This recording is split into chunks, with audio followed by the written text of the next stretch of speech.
Thank you. Thanks, Dave. Yes, well, thank you very much for the kind introduction and the warm welcome. It's lovely to be here. And yes, to talk to you about product owner and strategy. So there are four, in a way, elements or topics that I'd like to cover, if my little clicker works. Now it does. The first one, I'd like to spend a little bit of time sharing my perspective on what a product strategy is, or what effective elements of an effective strategy are with you, and maybe positioning strategy, and look at what types of strategies are there maybe. And then move on and talk about the connection between the relationship between product strategy and the product owner role. So to which extent should product owners take charge of strategy, and is there anything that could help them? And that, in a way, then leads on to talking about process elements. So how can we manage the strategy work that needs to be done? And then finally talk a little bit about skills, product owner, product management skills that I found helpful in order to be able to carry out strategy work. So that's the plan. I'm very happy to take questions during my talk. So I'll stop after each of those subtopics or elements and see if there are any questions.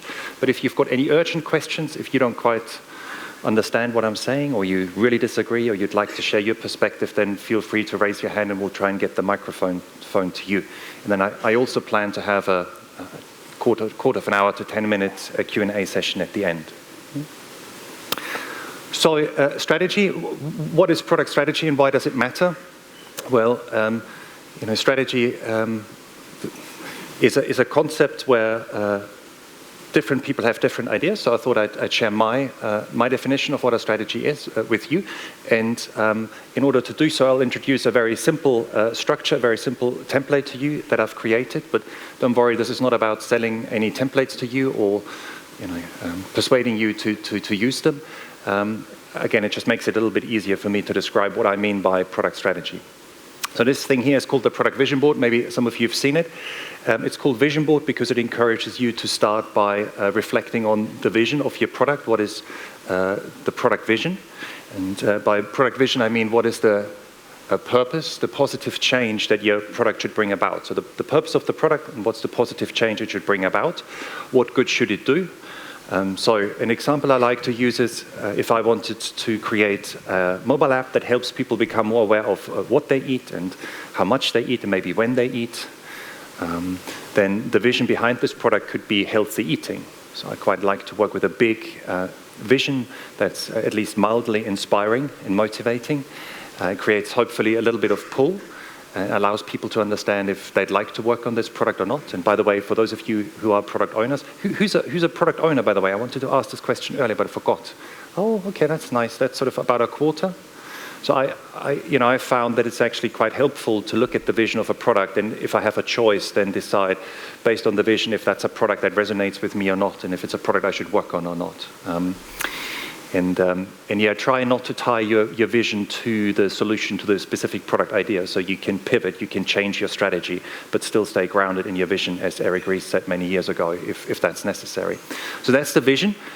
More importantly now, maybe for our discussion, is the strategy. And you can see that there are four boxes. The first one's already showing because somehow my clicker, has a mind of its own, apparently. So the four boxes underneath the vision are key elements of a strategy. At least that's what I would suggest. The first one is the target group. What do I mean by target group? Well, that's the market or market segment that your product should address. Or in other words, figuring out who are the users, the target users, and the customers. And thinking about, is it a market that exists? Is it a market that you already serve, that you have access to, that you know? And can you describe the users and customers in such a way that you can tell if somebody is a beneficiary of your product or not, if somebody is included in this group or not? The next element of an effective strategy, in my mind, talks about needs. What do I mean by needs? Well, this section really refers to the main problem that the product should address. So some of you may have used a mapping product like Google Maps or Apple Maps this morning to find this venue. That's probably a problem-solving product. It helps you get from A to B. And if it's not a problem that your product solves, well, maybe it's a benefit that it offers. So again, example would be a product like Facebook or Snapchat or Twitter that helps you stay in touch with friends and your social network. So the idea here is that you describe as clearly as you can why people would want to use your product, why people would want to interact with your product. And again, really focus on the main reason for doing so, rather than necessarily stating all sorts of needs. So what's the primary need, what's the primary goal that users have, or what's the main job that they want the product, that they want to achieve by using the product. And the reason that I'm emphasizing the fact, focus on the main need, focus on the main user goal, focus on the main job, the main problem, and be specific about it, is so that you can then later on choose the right metrics or KPIs, key performance indicators, to understand how good a job you're doing in order to meet those needs and create value towards the users. So in the panel discussion before lunch, we talked about value, and so for me that would be part of how I would define value in a product setting. Value means creating value towards the users, and that means addressing a problem or creating a tangible benefit. The next element of a strategy that, what I would like to suggest should talk about a product. And so what product is it? Is it a mobile app? Is it a web app? Do various versions of the product exist? And then what makes it stand out? How does the product differ from competing offerings? Why would anybody choose it over alternative products? So think about a product like Google Chrome, for instance, that was released nearly 11 years ago now. And Google entered an existing market that faced fairly fierce competition. Established browsers being offered. Back then it was Mozilla Firefox, and it was Microsoft Internet Explorer and so forth. So Google had to make sure that their browser was clearly differentiated, and they said, well, it should be safe, it should be fast, and it should be simple to use. So that's what I mean by standout features. So the idea is not to offer a mini product backlog here, but really say, like, what are the main reasons for people to choose our product over competing offerings. And finally, is it feasible to develop the product? Not only do the technologies exist, but do you have the right people or enough people with the right skills in order then to leverage the technologies and build such a product?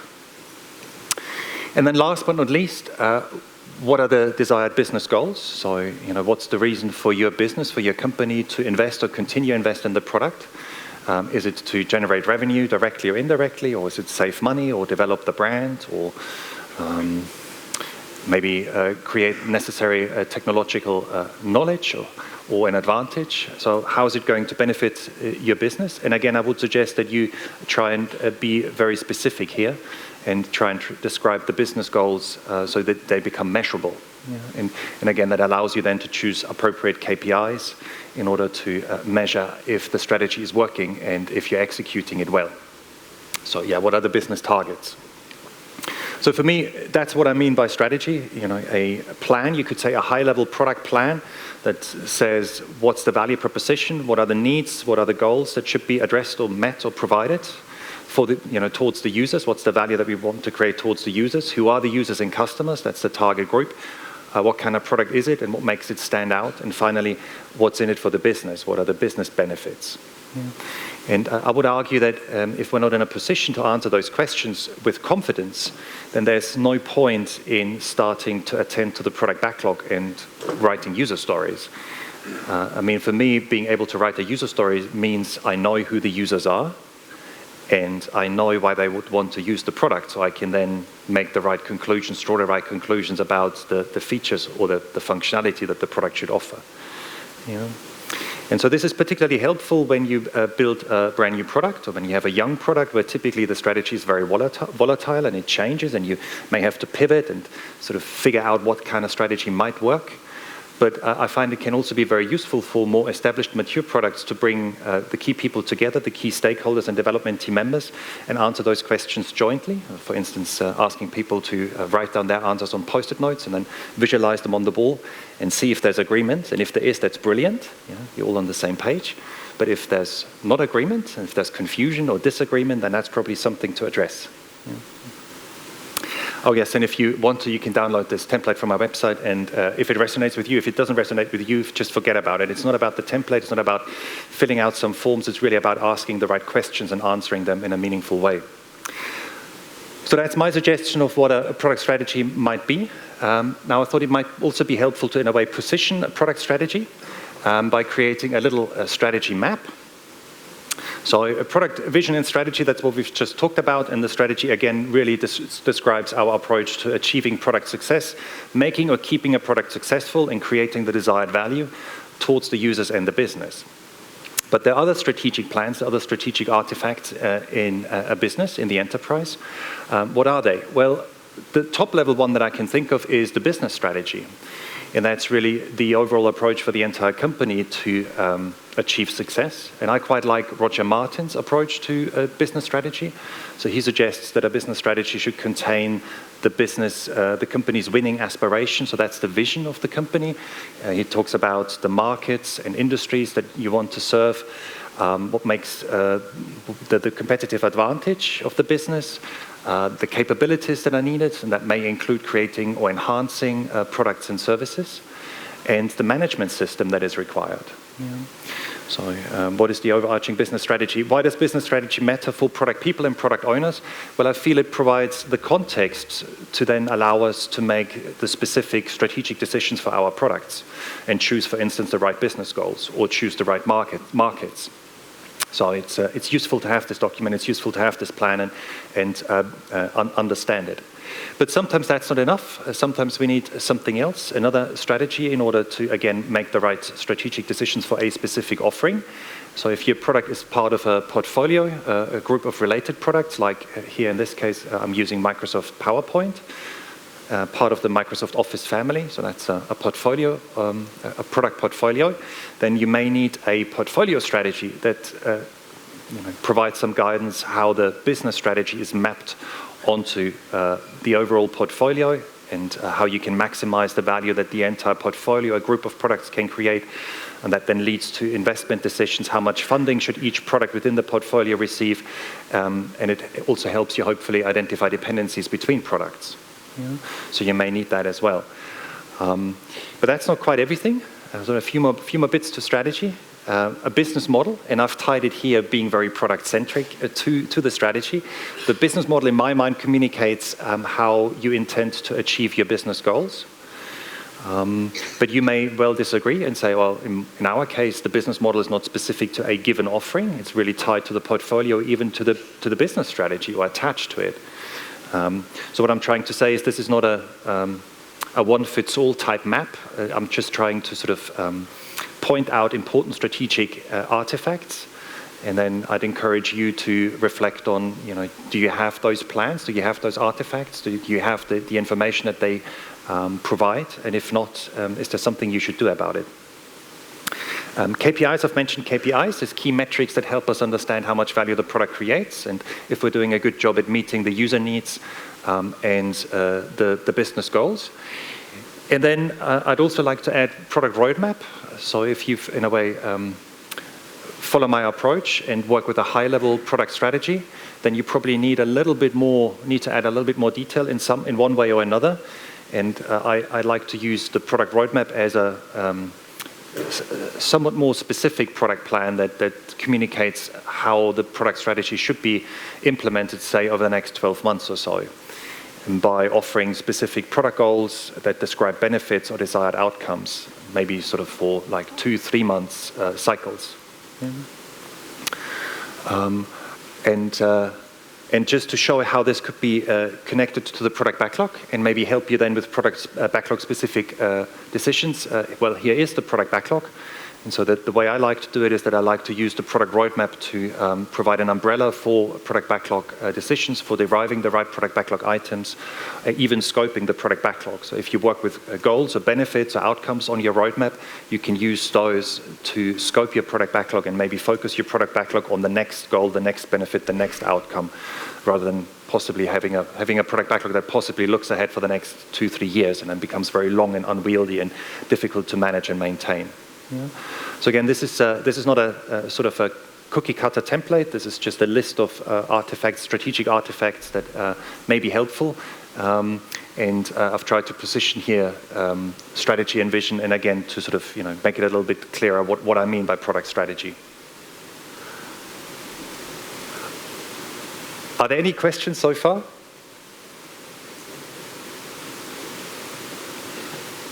One question, yes, please.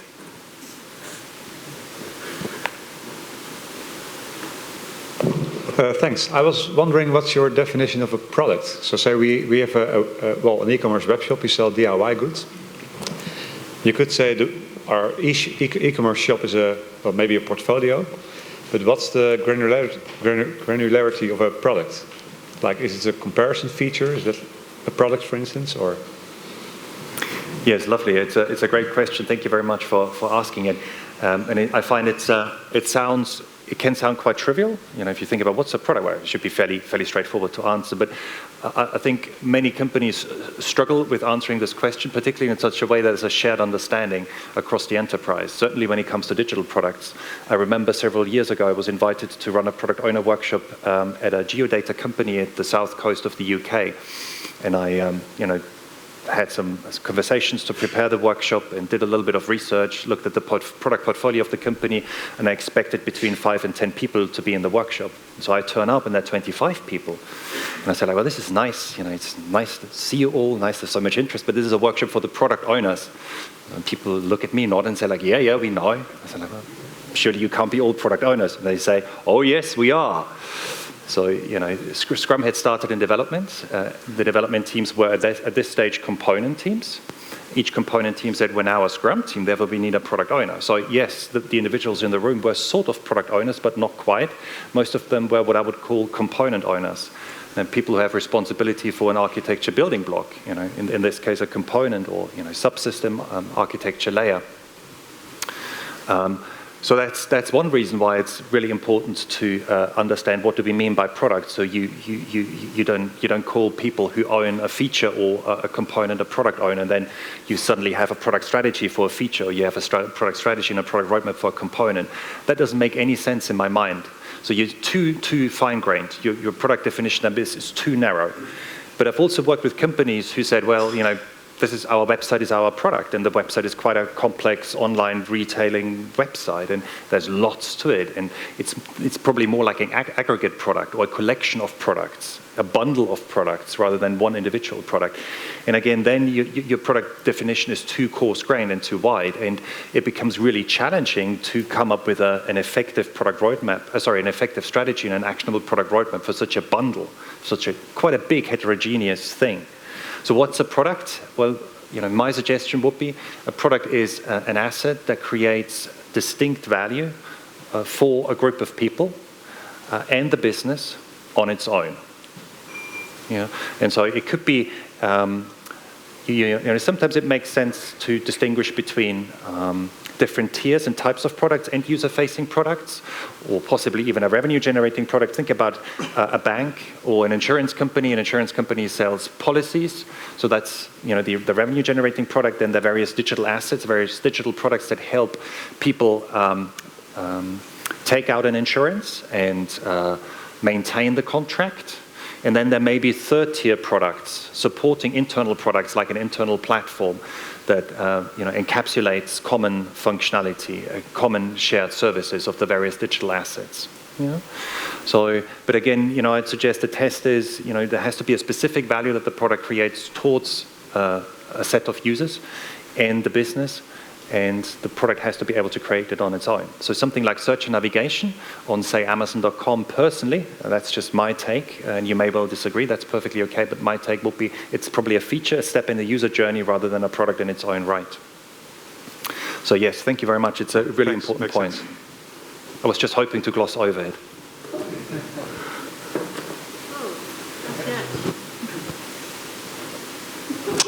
Hi. In your product vision and strategy, one of the 4 parts was target of business goals. It kind of seems the same as the business model, because it says business goals there as well. Could you elaborate a little bit on the difference between the two, maybe by stating an example? Yes, thank you. It's another very helpful question. So different. I sort of briefly mentioned this earlier. Different people have different approaches to essentially formulating a product strategy, and the same is true for business model. Now, I really do like to start by looking at a value proposition and users target market, and then saying, okay, if there is a need, if there's a big enough problem for a big enough group of people that's worthwhile solving, and we can maybe generate some business benefits through solving this, then I think it's important to take the next step and say, how can we how can we achieve those business goals? So the difference between product strategy and business model is, in my mind, that the business strategy states the business goals and says, we want to make X number of revenue over the next, 12 months, or we want to develop the brands and change the perception or the brand equity. And then the business model would explain how we're going to do this. So what are the revenue sources? What are the cost factors? What kind of customer relationship do we need to establish? Do we need any partners and suppliers? What are some key activities maybe that we want to see? And you can use a template like Alexander Osterwalder's business model canvas, for instance, to capture that. There will be some overlap with the strategy, particularly when you take the business model canvas, because it also talks about value proposition and customers. But value proposition and customers are the bedrock of any business model. So that's why I said I'd like to start with, is there a market and is there a real need? Because if the market doesn't exist, if the need doesn't exist or isn't strong enough, then you'll always have challenge. Then you'll always find it difficult to monetize your product if it's a revenue generating product, and you end up doing what many digital products have done, is you sort of use in-app or online ads, and then there's a danger maybe that you turn into, an online, into an advertising agency. I don't know, but yeah. Did that help a little bit? It helped, yeah. Yeah. Cool. So far, so good. Should we leave it there and move on? Talk a little bit about the relationship between the product strategy and the product owner role. So how do the two things hang together? Now, to explain my view on this, I'd like to use a simplified version of Mike Cohen's planning onion. So we've just talked about product vision and product strategy. That's not quite enough from a product owner perspective. I think product owners also have to take care of tactics, the product details, the product backlog. So prioritizing the product backlog and helping refine the product backlog. My perspective, my take is that the product owner, certainly the Scrum product owner, should take charge not only of the tactical work, the product backlog work, interacting with the development team and maybe answering some urgent support calls or requests, or working with sales or visiting customers, attending a trade show or conference and answering a question from the development team about acceptance criteria to help them move on in the current sprint. That's all important. I mean, that's all important part of the product owner work. But I think that's not quite enough. If we attend too much to the tactics, to the details, then we're in danger of losing sight of the big picture, no longer seeing the wood for the trees, as they say. And in addition to that, the job of the product owner should be to maximize the value that a product creates. And in my mind, that's impossible if the product owner is not able to lead the strategizing and visioning effort and is not able to take charge of vision and strategy. So my understanding of the product owner role in Scrum is that it's really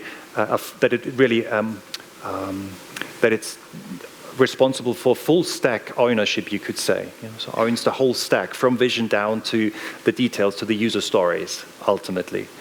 And then it's, of course, the challenge then, of course, is to balance those different types of tasks. And neither neglect the tactics, nor, as I mentioned earlier, spend too much time on the backlog work and the work with the team. What I find in reality, though, is that many product owners look more like the guy here on the right, and have primarily a tactical focus. And that's sometimes because we optimize our work for our job for the urgent tasks. We optimize our work for the urgent tasks. Again, things like answering urgent questions from the development team, or a support call or something similar. And then we forget about the less urgent but more important strategic work. And sometimes because the role is misunderstood. So, in the SAFe framework, a tactical product role is called the product owner, which in my mind is an unfortunate choice of the term or usage of the term, and ultimately a misunderstanding of what the Scrum product owner role is all about. So I would argue again that to be an effective product owner in Scrum, you should take charge of vision and particularly strategy, and strategy should be regular part, and strategizing tasks should be regular part of your work, regular part of your job. Now, some of you may now think, how should this work? How should this work for me? I'm already super busy, working with the development team, looking after the product backlog, refining stories, doing all that work. Now I should also take care of the strategy and the vision. How is that possible? How is that possible? I think there are two things that help in my mind. The first one is really to get establish the right relationship with the development team and the Scrum Master. So this is what I'm trying to show here. And part of establishing the right relationship is also bringing focus to what are your core responsibilities. And your core responsibilities as a product owner, in my mind, are to provide product leadership, and more specifically to ensure that there is an effective vision, product strategy, and product roadmap, so that the strategic work is done and there's some strategic guidance. So you can make informed decisions about the user experience and features and functionality, because you understand the market, you understand the users, you understand their needs. To help with product backlog prioritization, and to engage the stakeholders and manage the stakeholders, engage the stakeholders, bring the stakeholders in and make sure they participate sufficiently in the appropriate product decisions. What is not your job, however, is to do the work of the development team. And in my mind, the development team should really be in a position to provide design and technology leadership. And by that I mean own the UX design, own the whole development in a more narrow sense. And that includes architecture and technology decisions. It also includes testing, and be self-organizing. And I'm mentioning this because I often see product owners spoon-feeding development teams on a continued basis with very detailed user stories, very detailed, refined product backlog items. And it's okay to spend a lot of time refining product backlog items when you work with a team that you haven't worked with before. And maybe people are new to Scrum, they're new to Agile. Maybe, again, you just haven't established a good connection with those individuals and a trustful working relationship. Maybe they don't know much about the product category, the market, the domain, the users. And such a team then lacks knowledge. And the individuals, the team members, will need detailed user stories with super neat acceptance criteria.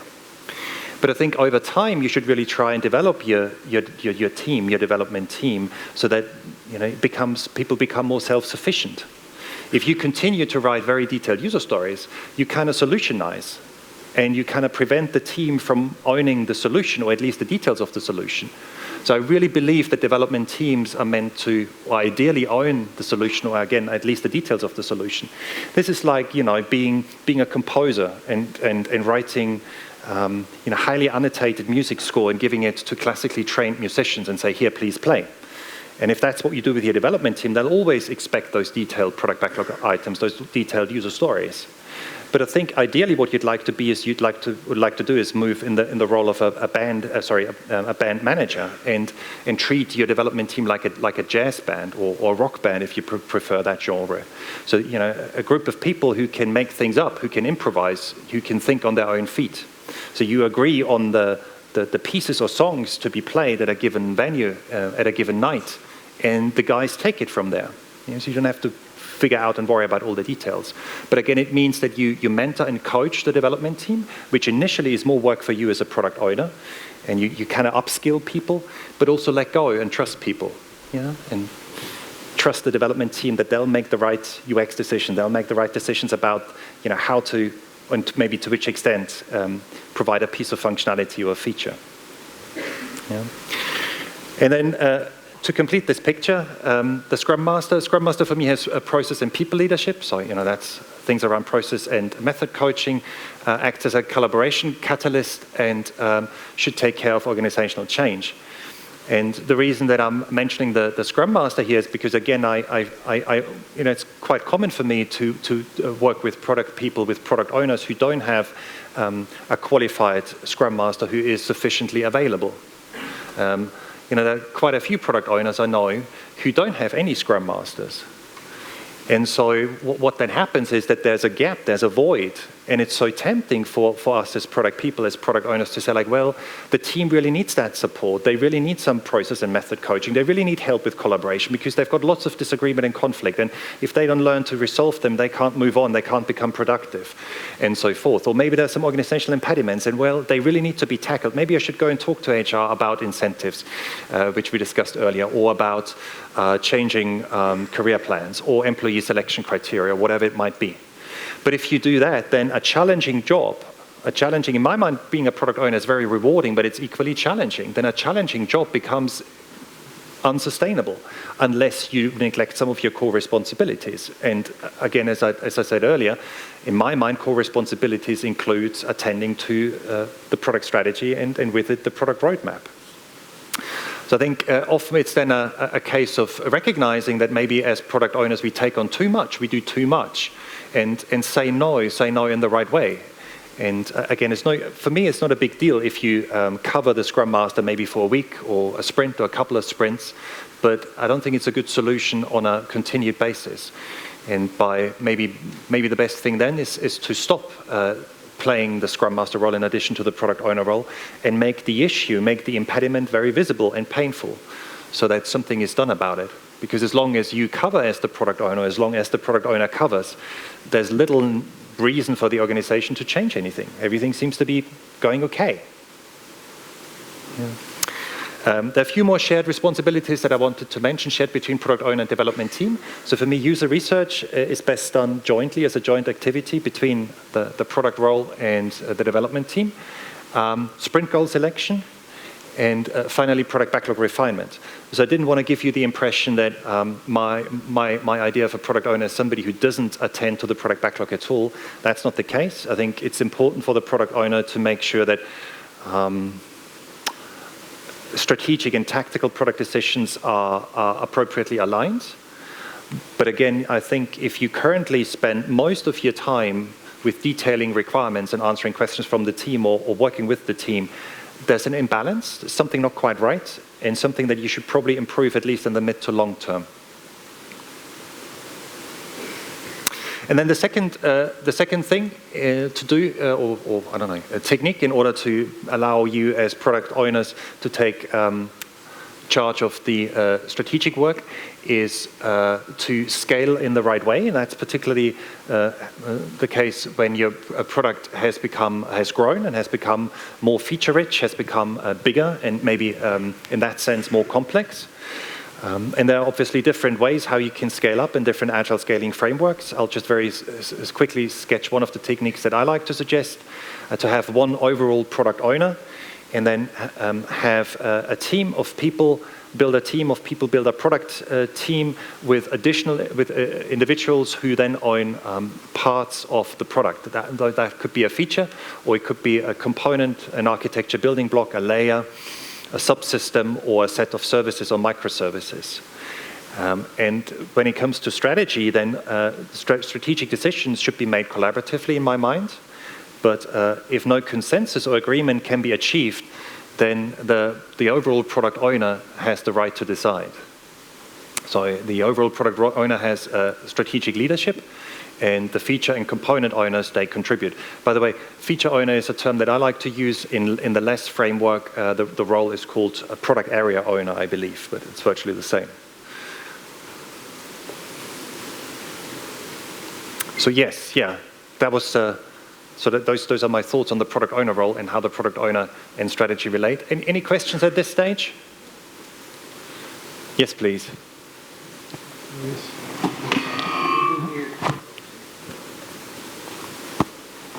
It's going to be a very bold question. You took an example from LESS. Why didn't you take something from Nexus? Why did I take something from Les?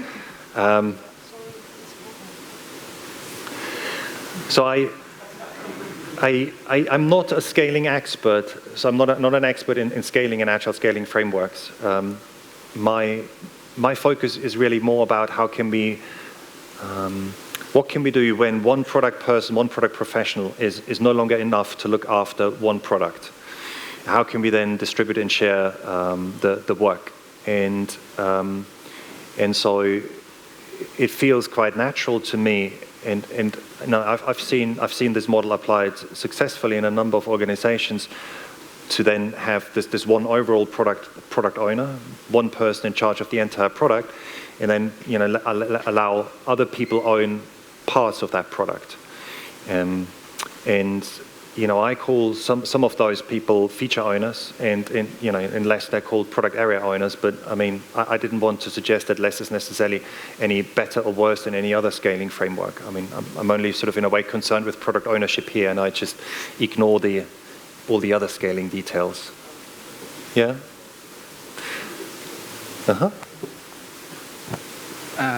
Apart from the names, because the names don't really matter on that point, have you any tips to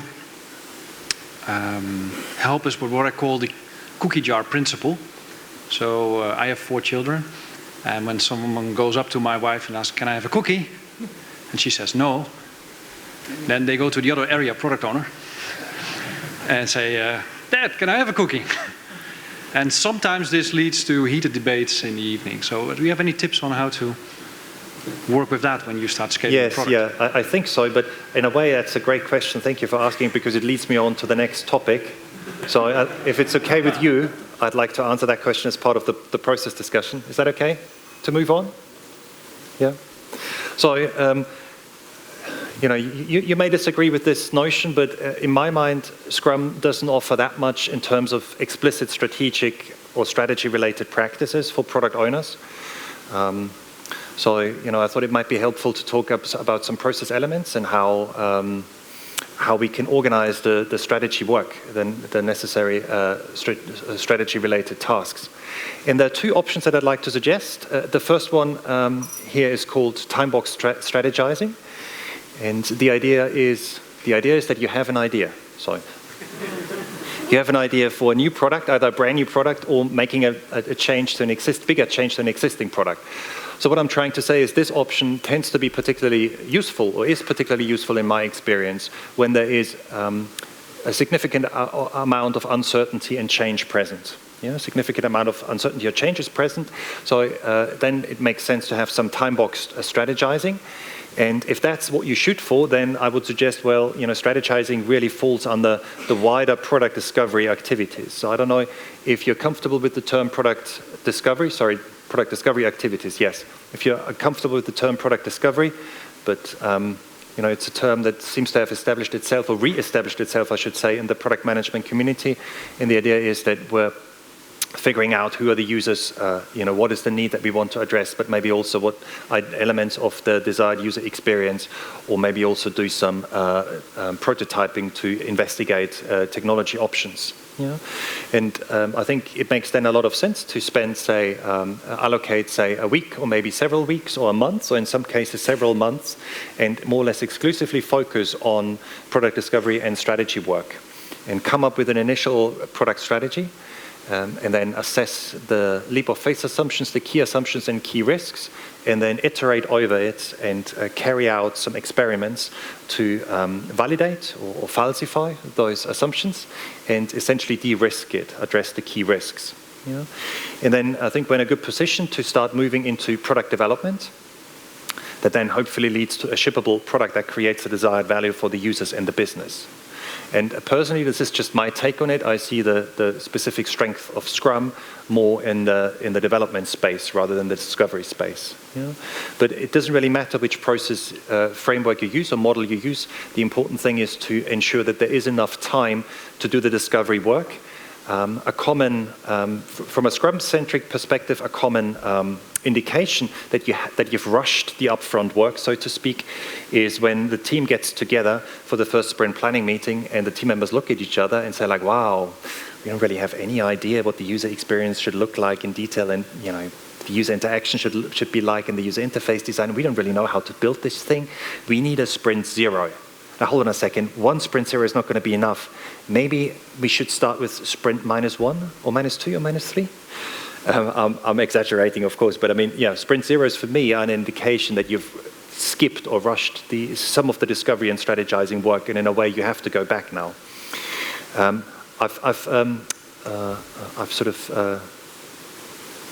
showing the two ellipses here overlapping, and the two kind of pieces of work in an overlapping fashion, because I feel that some of the development-related work, again, around looking into technology and architecture options and figuring out what are some key aspects of the UX designs and what are maybe some key user journeys should be part of the product discovery work. Yeah, so I don't really see those.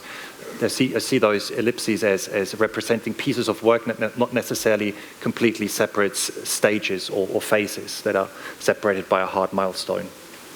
You know, so that'd be time-boxed strategizing.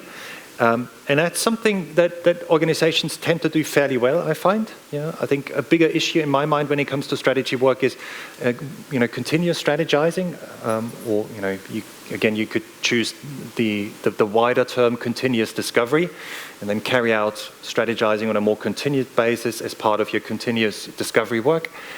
What do I mean by this? I mean planning in work, making time in your calendar as a product owner on a weekly basis to explore new ideas, to evaluate, assess the product performance, to look at market trends, and to see what the competitors are doing. So at least half a day. Maybe you have the opportunity to block a whole day. Maybe if blocking half a day or a whole day in your calendar doesn't work, block an hour or two per week. A day, half a day to a day per week. Or if that doesn't work for you, block an hour a day. Yeah, but I feel it's really helpful to plan in the necessary strategizing time, so you don't make the mistake of optimizing for the urgent work, because there'll always be a lot of urgent work. There'll always be unplanned work. There'll always be questions. There'll always be some urgent requests. And if you don't kind of thank you. If you don't kind of protect your strategizing work and you don't plan it in, it often doesn't get done. And in addition to those weekly ongoing strategizing tasks, have regular strategy reviews with the development team members and key stakeholders. I'll talk about them in a second. Where you assess if the strategy and the goals stated in the strategy and the roadmap and the benefits or outcomes and goals stated on your roadmap, if they're still valid or not, and if you have to make any adjustments, any changes. And the whole idea of continuous strategizing is to enable you to play a proactive game and avoid nasty surprises further down the line, so that competitors overtaking you, leapfrog you, brought out the brand new product with amazing features, amazing new user experience, or new user benefits, and you didn't see it coming, and now you're in crisis mode and you're desperately trying to somehow catch up. So ideally, by carrying out strategy work on a regular basis, you hopefully avoid being in the situation, or at least you significantly reduce the risk. Now to come back to the question of the cookie jar question. I don't seem to be able to talk very well this afternoon, sorry. Blame it on lunch. What I'd like to suggest is a very collaborative approach to strategizing. And I feel that quite often, that's my experience, product people, product owners feel that they have to make the strategic decisions, and largely on their own, and then try and sell them to the stakeholders and the development team and convince or persuade people. Or you get the opposite, that different stakeholders come and go to the development team or go to the product owner and say, we need this feature, we need you to do this. And haven't really bought into the strategy, aren't really aligned, don't really support the strategic goals. So how can you avoid this? And again, my suggestion would be embrace a collaborative approach. Involve the development team or development team representatives and key stakeholders in the strategizing work. So involve them early and regularly, and for instance, have a kickoff workshop if you do some time box discovery and some time box strategizing for a new product or bigger update for an existing product, and have a workshop together, maybe create a vision and a strategy together. And then if you can, involve them in addressing risks and validating assumptions. Salespeople may be great at helping you find the right test group and recruiting users, for instance, to test out some ideas. Marketing people may have some great ideas about positioning your product and how you can differentiate it. And the development team members know about the technologies and what's possible, what's feasible from a technical perspective. And hopefully also have UX people on board who can help with getting the user experience right. As a collaborative approach, however, means that you bring people together with different perspectives and different ideas, so there's likely to be disagreement and there's likely to be conflict. It may be beneficial to also involve the Scrum Master. And so the idea would be that as the product owner, you lead and you actively contribute, you help shape the vision and strategy. And the Scrum Master facilitates, makes sure that everybody's heard, everybody fully participates, everybody is engaged, everybody is heard, not a single individual dominates. So, the challenge, obviously, with a collaborative approach is design by committee, and then you get a camel instead of a horse, as they say.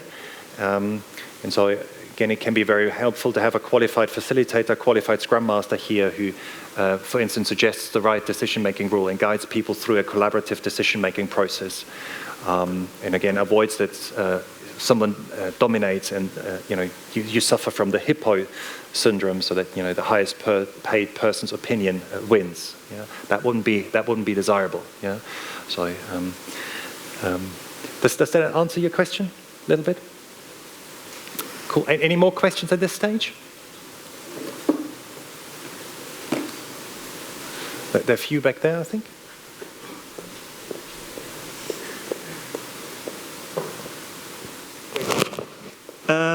Being more of a feature owner than a product owner, I see that our product owner indeed follows the habit of tending to make decisions by its own, also thinking that he is the best one to make those decisions, while we as team of feature owners would like to be more involved in the strategy and the vision. Mm-hmm. How would you suggest to start this collaborative talks about the vision while our product owner is not really susceptible for starting this? Yeah, so your product owner is not really susceptible for involving you as the feature owners in a collaborative strategizing effort. Yeah, nice question. Thank you for asking it. I would suggest to engage with the individual and find out why that is. Yeah. So why is that? Is there a trust issue?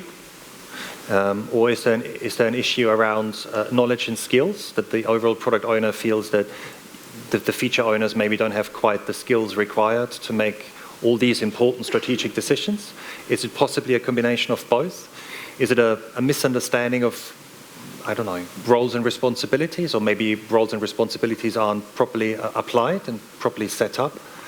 But yeah, go and talk to the individual and particularly listen to the individual. So I always make the mistake, not always, but I often make the mistake of thinking, when I recognize a problem and I think I know the solution, I just have to tell other people, here's the solution. And then they'll say, like, of course, Roman, yeah, that's what we'll do. But usually it doesn't work, and then they're like, why doesn't it work? Why doesn't it work? And it's like, well, because I've talked to them, or I've talked at them, I haven't really listened to them. So I find it's when I remind myself and I make the effort to actually engage with people and listen to them and try and understand their perspective and empathize with them, that itself strengthens the relationship or builds the relationships, and it leads to strengthening or creating trust. And that's usually the starting point to influence change, positive change in another person. So yeah, engage with the individual, and maybe, I don't know if this is something you do, but something I would encourage, as it seems you have teamwork, product ownership organized as a team or as a group of people, and it can be very useful to have retrospectives within that group. In addition to, you may attend the Scrum team retrospectives. If you're the feature owner of one or two feature development teams, you may have retrospectives with them. That's good. By all means, continue doing that. But having a retrospective for you as the product team can also be very useful. And then that's maybe a reflection in a conversation you can have as part of your product owner or your product retrospective.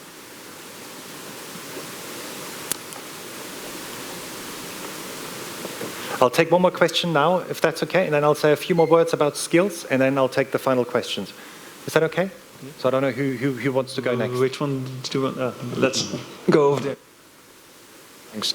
I work for a relatively small software development company. I think you talk about the product owner role as sort of an internal role, but because of our size, often is the case that our product owners are our clients. Do you see any difference between the two? Or do you have any advice for handling the latter? So yes, I do see a difference, and I mean I'm the product owner of my company's website, and the website is designed and built by an agency, and the agency, I'm based sort of northwest of London, and the agency is at the south coast in Brighton. So yeah, it makes a difference because while I've worked with the same agency and the same people now for quite a few years, and I think generally we have a good relationship. I mean, still, They serve other clients and they have different priorities, and it's not an in-house development team that I have that sits with me or near me, or we work for the same organization. So there are differences. I think the key question in my mind is, when it comes to agency and product owner role, is who's the best person to play the product owner role? Is it the client or is it somebody at the agency? And the answer, in my experience, depends. If it's the client, then it's important for the client to understand what does it mean. What's the consequence? And that means there has to be somebody who's adequately qualified or is willing and able to sort of acquire the relevant skills through whatever means, and is available enough to do the work, and also from time to time at least to meet with the development team, ideally meet on site.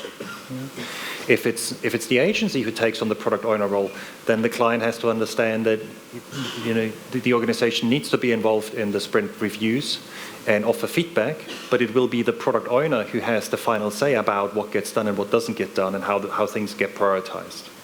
So the ownership of the product ultimately will lie with the agency until the product is then handed over to the client or released on behalf of the client. And my suggestion would be to discuss both options openly with any potential client, and figure out pros and cons in a given situation, and then make a decision together what's the right way forward. Yeah. Thank you. So I thought, if it's okay with you, I'll say a few more. Sorry, this is it's either the little presentation device or me. Maybe both, maybe a combination. Sorry. So I thought I'd say a few more words about skills. Skills that are helpful in order to be able to make the right strategic decisions.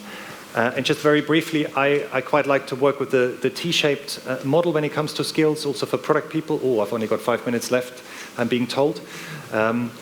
So you may have seen this applied in the context of development team members. I think it's useful it can be useful to apply it for product owners as well. The first person, by the way, who's applied this to product management was my colleague Erling Gottsteiner a few years back. And so in product management, we can distinguish transferable product management skills. So that's the ability to solve recurring problems in a systematic manner.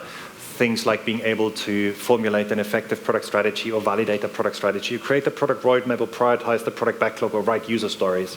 And then there are some product-specific skills. So, knowing about the market and the users and the customers, and the understanding the product category that your product belongs to, the competition, the trends that are present in the marketplace, and so forth. Now, I find that product people often are quite strong, product owners are quite strong when it comes to the product-specific skills. I mean, these are the skills we need to have, or the knowledge we need to have, so we can make any meaningful product decisions.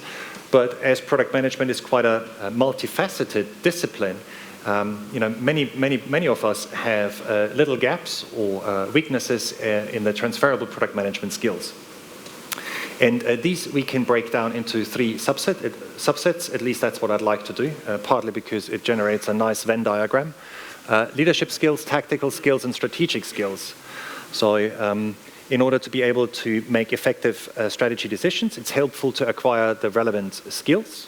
It seems obvious, but a while back I was talking to a product owner, and she complained to me and said, "Oh, my management just doesn't trust me to make the right strategic decisions." So I said, "Oh, that's interesting," and we got talking, and it turns out that what she wanted to do is take charge of the product roadmap and create particularly create a product roadmap for her products, and she felt that management wasn't really didn't really trust her and was sort of basically holding her back. And as we got talking, I said to her, well, have you created a product roadmap before? Do you know how to do it? And she looked at me slightly surprised and said, like, well, no.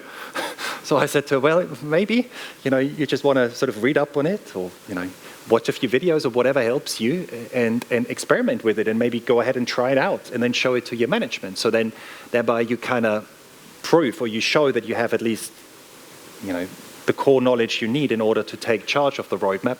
That'll make it easier for your management to trust you. So portfolio management can be useful as a skill set, being able to work with a portfolio, and for instance use a tool like the product portfolio matrix to understand how to manage the portfolio in an effective manner and create a balanced portfolio. Understand the product lifecycle model, a model that I personally find really, really useful for product people, what the events are, and being able to track your product's journey throughout its life, essentially. Understanding how to formulate a strategy and then carry out the necessary market research and validation work, some of which we've talked about, do some product road mapping, and maybe also work with business models and create a business case and describe users and customers in form of user models or personas. So those are some selected strategic skills that I feel are helpful. And I'm not saying this to overwhelm anybody or make anybody feel uncomfortable, but you can maybe use this to self-assess, for some self-assessment, assess your own skills. If you work as a product owner and say, do I have those skills, and do I maybe have some and to which degree do I have those skills? How strong are my product lifecycle management skills, for instance? But what I thought I'd also briefly point out is that these strategic hard skills, in my experience, aren't. In order to bring them to life and to fully leverage them, it's useful to complement them with the necessary leadership or people skills. And those are things like active listening, as I mentioned earlier, to listen to people with an open mind, without prematurely judging what they're saying, or without trying to formulate an answer in our minds in order to prove to them that we're right and they're wrong. And by actively listening to people, by deeply listening to people, to understand their perspective and their emotions, their feelings. And reach out to them with warm-heartedness and be accepting. So we can be accepting and kind and have empathy for other people, even if we disagree with them or even if we dislike them. So it doesn't mean that we have to like somebody or approve of what someone says to be empathetic. It just means being open and accepting, and again listening, taking in what the person is saying and understanding why she or he is saying it, where he or she is coming from. Decision making, I've talked about this earlier, mentioned conflict resolution as well. And growth mindset, in my mind, is related to cultivating an open mind and being willing to learn and to continue to learn, and at the same time not limiting ourselves through our self-use and believing we're talented or not talented, we're not good or not good at something. We may be good or not, we may not be good at something yet, but with the right effort and perseverance, all of us can be good at virtually everything, I'd argue. I'm not saying talent doesn't play any role, but I think often the role of talent is exaggerated. So those are maybe some helpful skills these are some skills that hopefully will help you make the right strategic decisions. So I've got 0 minutes now for taking questions, which is poor time management on my behalf. Apologies, I thought I'd get through this a little bit quicker. I hope, however, that the last hour was a little bit helpful for you. There's more information available on my website if you want to. And Dave kindly mentioned the book, and I'm available for most of the afternoon. So please reach out to me if you've got anything you'd like to discuss with me, and otherwise, please connect with me electronically. So thank you very much.